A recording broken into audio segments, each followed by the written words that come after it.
Бүгін сіздермен Каспий KZ приложениесі арқылы IP-ны тіркеуді көрсетеміз. Ол үшін Каспий KZ приложениесіне өтесіздер. Госуслуги деген таңдайсыздар.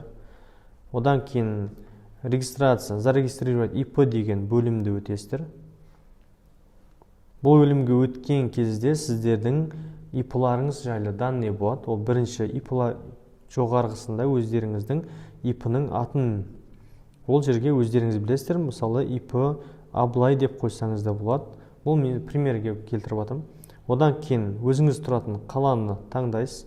Потом налоговый органды таңдайсыз. Менің жағдайымда Алмалинский район.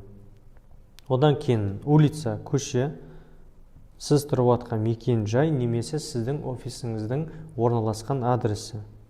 Одан кейін сол адрестің номері, домныкі. Одан кейін офистің номері. Менің жағдайымда офистің номері 2. Кейінгісі продолжить батырмасын бассаңыз. Одан кейін уже регистрация кетеді. Регистрация жүріп жатқаннан кейін сіздерде өздеріңіздің екінші бөлімі ол вид деятельности таңдау. Ол окей деген. Біздің жағдайда 4791 бұл розничная торговля путем заказа товар по почте или через сеть интернет деген. Өйткені біз бәріміз Каспий магазин арқылы жұмыс жасағаннан кейін біз үшін осы окей вид деятельности тура келеді. Оны таңдайсыздар.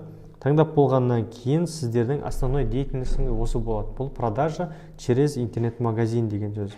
Одан кейін егерде тағы да басқа да вид деятельностьтер давайте еткілеріңіз келсе, мұна мен сияқты 47-789-ды таңдасаңыздар болады. Бұл 2000 квадрат шаршы метрге дейін торговый домдардың ішінде орналасқан офис немесе бутик болып саналады. Осыны да таңдасаңыздар болады. Егер будущем алдағы уақыттарда өздеріңіздің бутиктеріңізді ашқыларыңыз келетін болса.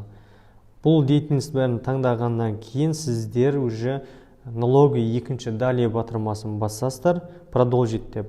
Сіздерге уже налоговый режим шығады. Бұл жерде упрощенный налоговый режим, одан бөлек общеустановленный порядок деген 4-5 түрі бар. Сіздерге керегі упрощенная декларация. Бұл дегеніміз сіздер 2023 жылға дейін ешқандай налог төлемейсіздер, тек қана жылына 2 рет қана отчет тапсырасыздар.